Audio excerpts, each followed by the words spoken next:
Assalamualaikum warahmatullahi wabarakatuh, sobat petani sekalian, pecinta tanaman tabulam pot. Kali ini selamat datang di channel saya di Siti Indramayu. Akan membahas kupas tuntas ya, bagaimana cara untuk membuahkan apel putsa supaya berbuah lebat, kemudian bunganya tidak rontok dan menghasilkan buah yang manis dan renyah. Jadi apel putsa ini sangat mudah sebenarnya untuk dibuahkan, apalagi untuk daerah panas maupun daerah dingin. Dalam artian di dataran rendah bisa, dataran tinggi bisa. Apel putsa ini bisa beradaptasi di semua wilayah atau daerah. Jadi apel putsa ini sebagai solusi jika pekarangan kita tidak luas, maka kita bisa menanamnya di tabulam pot, karena di tabulam pot sangat mudah untuk pemeliharaannya. Oke, langsung saja apa saja yang akan kita kupas tuntas. Pertama-tama, apel putsa ini kadang permasalahan di para pecinta tabulam pot, bahwa bunga yang dihasilkan itu mudah rontok. Padahal apel putsa ini sangat banyak bunganya. Pertama itu faktor satu itu penyerbukan. Nah, penyerbukan ini dibantu oleh serangga. Satunya itu tawon ya, ini salah satunya dibantu penyerbukannya oleh tawon sehingga bunga itu dapat perkawinan atau menjadi buah. Yang kedua yaitu ada yang diserbuk oleh serangga lainnya seperti oleh jenis tawon yang lain seperti tawon ini ekor panjang mungkin ya, yang lebih kecil. Jadi saat bunga mekar, banyak serangga-serangga seperti tawon, kemudian lalat, semut itu berkumpul untuk melakukan membantu penyerbukan dari apel putsa. Nah, untuk serangga yang membantu penyerbukan ini sebaiknya jangan dikendalikan atau jangan dibunuh, karena serangga-serangga ini membantu pembentukan buah atau putik menjadi pentil sehingga bunganya tidak rontok. Seperti ini nih, lalat, kemudian semut-semut kecil juga itu membantu penyerbukan. Nah, untuk serangga yang merusak bagaimana? Kalau serangga yang merusak, cirinya itu seperti semut membawa kutu putih di bawah daun. Nah, itu wajib kita kendalikan atau kita membasmi. Kalau untuk semut-semut yang membantu penyerbukan itu biarkan saja supaya bunga yang dihasilkan itu menjadi buah atau menjadi bakal pentil. Nah, ini salah satu kelebihan dari apel putsa, yaitu bunganya itu sepanjang musim dia terus keluar. Bunganya itu tidak mengenal musim. Semakin kita pangkas akan mengeluarkan tunas baru, itu akan menghasilkan bunga. Nah, perawatannya bagaimana supaya bunga itu tidak rontok? Pertama yaitu siram secara rutin setiap hari. Untuk di tabulam pot, jika musim penghujan cukup sehari sekali, atau jika hujannya banyak tidak usah siram. Tapi kalau musim kemarau sebaiknya sehari 2 kali, pagi dan sore itu disiram. Itu wajib supaya bunga tidak rontok. Kemudian perawatan pemupukan yaitu setiap minggu, seminggu sekali. Untuk masa pertumbuhan, jika apel putsa itu masih kecil, maka kita cukup dengan memberikan pupuk NPK triple 16 seperti Mutiara, Ponska Plus, Nitroko, macam-macam produk-produk yang ada di pasaran. Untuk pembuahan bagaimana? Jika masuk masa pembuahan apel putsa, kita masukkan pupuk jenis masa generatif, pupuk-pupuk generatif seperti kandungan P dan K yang tinggi. Contohnya MKP, ANO 3, kemudian masukkan sedikit pupuk boron supaya bunga yang dihasilkan tidak rontok dan pentil ini akan menjadi buah yang besar. Nah, untuk rasa kita bisa masukkan magnesium sulfat dan KNO3 untuk rasanya lebih manis, atau biasa disebut dengan garam Inggris itu. Nah, bagaimana supaya buah apel putsa itu yang kita tanam ini menghasilkan buah yang besar-besar. Itu dengan cara kita seleksi atau sortir.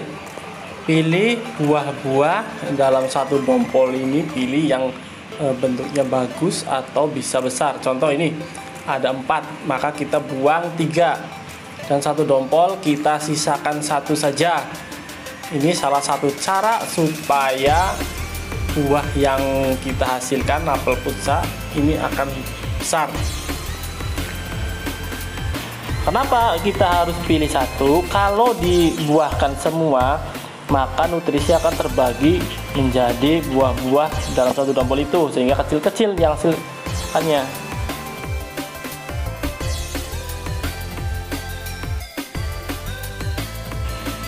Selanjutnya ini salah satu cara juga supaya pada saat setelah dibuang atau seleksi ya, pentil atau buah dari hasil seleksi ini cepat membesar, maka kita buang daun pas di bagian tangkai yang ada buahnya. Ini sebagai salah satu cara juga untuk mempercepat pembesaran dari buah yang kita pilih tadi, supaya nutrisi ini fokus ke buah yang kita pilih. Nah, kita buang, tapi jangan semua daun ya, hanya yang ada bagian buahnya saja. Nah, ini sebagai salah satu cara juga untuk mempercepat pembesaran buah. Ya, ini contoh buah apel pusa yang telah dilakukan seleksi dan sortasi. Ini hasilnya buahnya cukup besar, sebesar kepalan ya, kepalan tangan. Ya, jika proses penyerbukan yang dibantu oleh serangga itu berhasil, maka dalam satu dompol bahkan satu tangkai itu banyak sekali pentil-pentil atau buah-buah yang jadi. Nah, seperti yang tadi saya bilang, harus dibuang ini, jangan pelihara semua karena nanti buahnya kecil-kecil. Supaya buahnya besar-besar, maka kita pilih saja buah yang paling bagus. Setiap dompolnya cukup 1 atau 2. Tapi untuk rekan-rekan sekalian, misalkan tidak dibuang untuk pentil-pentil yang lainnya, maka tidak apa-apa. Itu juga akan terlihat bagus pada saat pentil-pentil itu udah jadi buah. Namun biasanya pentil-pentil itu akan hanya sebesar telur ayam Jawa lah. Tapi kalau dibuang atau disortir itu bisa besar sampai sebesar mangga gedong gincu, itu satu kepal. Nah, perawatan selanjutnya ini penting, yaitu pembungkusan, karena apel pusa ini sangat mudah terserang oleh lalat buah. Apalagi di musim awal penghujan, itu serangan lalat buah sangat banyak. Sedangkan apel pusa ini buahnya tidak pernah mengenal musim alias tidak pernah berhenti, maka kita harus membungkusnya. Caranya yaitu dengan membungkus dengan plastik klip.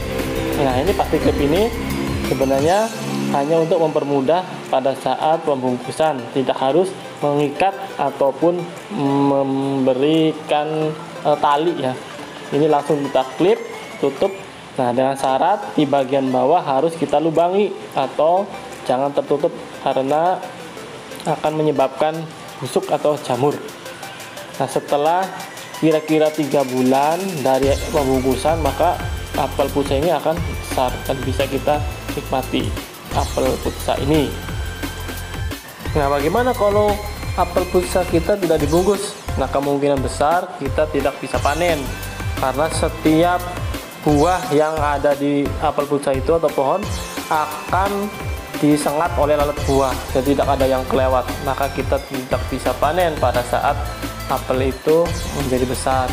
Nah, ini untuk yang masih bunga kecil atau pentil ini, nunggu sampai sudah membesar kira-kira sebiji kelereng baru kita bisa bungkus. Nah, ini cukup, karena ukuran sebesar itu lalat buah sudah suka atau sudah bisa menetaskan atau menempelkan telurnya atau menyuntikkan telurnya ke apel pusa itu.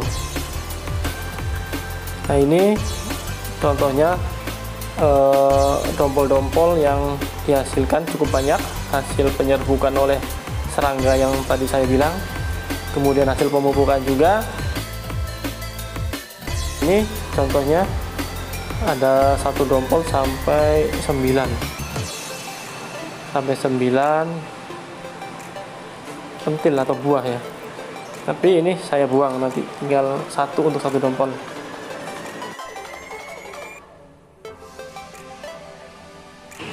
Ya, mungkin itu saja yang bisa dapat saya sampaikan dan sharing. Kesempatan selanjutnya sampai jumpa untuk tema dan materi yang lainnya.